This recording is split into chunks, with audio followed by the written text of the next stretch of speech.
Pernah dengar soal legenda, mitos, atau peta-peta kuno?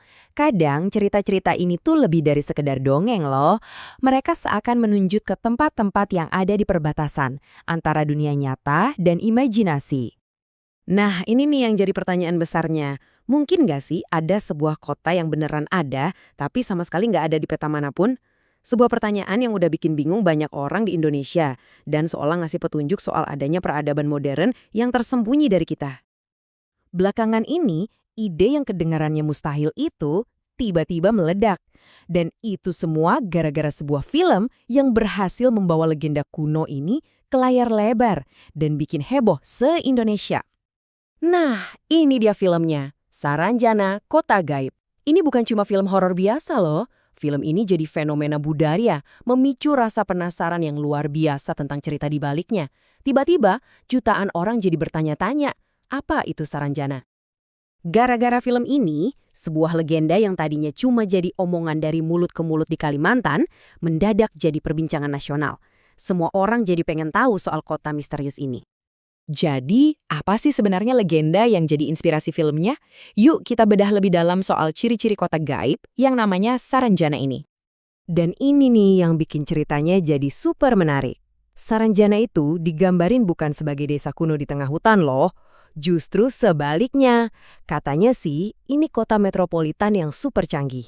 Sebuah peradaban maju yang entah gimana ada barengan sama dunia kita. Coba dengerin deh deskripsi dari berbagai saksi mata ini. Katanya kota ini punya jalanan lebar, rumah mewah.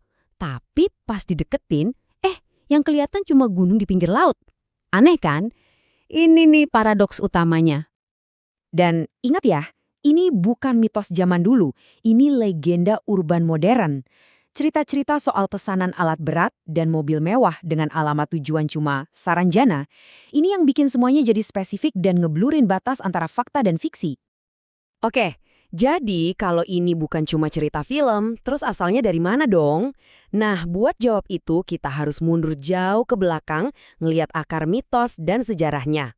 Di sini nih kita mulai telusuri asal-usul Saranjana, dan ternyata ceritanya itu berakar dari sebuah kerajaan kuno dan ya konflik antara dua bersaudara. Jadi menurut cerita rakyat kota baru di Kalimantan Selatan, semuanya dimulai dari kerajaan Pulau Halimun. Rajanya konon bijaksana dan sakti banget. Nah, disinilah konfliknya dimulai. Sang raja punya dua anak dengan visi yang beda 180 derajat. Sambu Batung, si kakak, pengen kerajaannya terbuka sama dunia luar. Sementara adiknya, Sambu Ranjana, malah pengen kerajaannya tetap tersembunyi. Beda banget kan? Buat nyari jalan tengah, si raja akhirnya ngambil keputusan yang drastis banget. Dia membelah realitas itu sendiri. Sambo Batung dapat dunia fisik yang sekarang dikenal sebagai Gunung Sebatung. Nah, Sambu Ranjana, dia dapat dunia gaib. Dan dari sinilah namanya berasal. Nama kota gaib itu diyakini datang langsung dari nama pangerannya, Sambu Ranjana, yang lama-kelamaan karena lidah orang lokal berubah jadi Saranjana. Masuk akal ya? Oke, sejauh ini kan kita ngomongin mitos melulu. Tapi gimana kalau ada bukti fisiknya?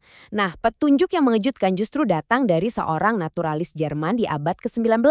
Ini nih bukti sejarah yang paling sering disebut-sebut. Coba lihat ini deh, Tanjung Saranjana. Tertulis jelas di peta buatan Eropa tahun 1845. Walaupun ejaannya beda dikit, kemiripannya luar biasa kan? Ini nih bukti fisik yang bikin banyak orang yakin kalau Saranjana dalam bentuk apapun emang pernah diakui sebagai tempat yang nyata. Oke, dari peta kuno kita balik lagi ke zaman sekarang. Gimana sih penonton modern, apalagi yang punya keyakinan kuat, menafsirkan cerita-cerita mistis kayak yang ada di filmnya? Ternyata ada loh kerangka akademis buat memahami ini. Namanya analisis resepsi. Gampangnya gini, teori ini bilang kalau kita nonton film tuh nggak cuma pasif nerima aja. Kita secara aktif bernegosiasi sama ceritanya, menafsirkannya berdasarkan latar belakang budaya dan keyakinan kita sendiri. Sebuah penelitian ke penonton film Saranjana nemuin 3 reaksi utama. Pertama, posisi hegemonik. Ini mereka yang nerima dunia gaib di film itu apa adanya. Kedua, posisi negosiasi, dan ini yang paling umum. Penontonnya percaya sebagian cerita, tapi sebagian lagi disesuaikan, biar cocok sama keyakinan mereka. Dan yang ketiga, posisi oposisi. Mereka yang nolak mentah-mentah pesan mistisnya. Biasanya sih karena bentrok sama keyakinan agamanya. Nah, setelah kita ngebahas filmnya, legenda urban, mitos kuno, sampai analisis akademisnya, yuk kita tarik simpulan.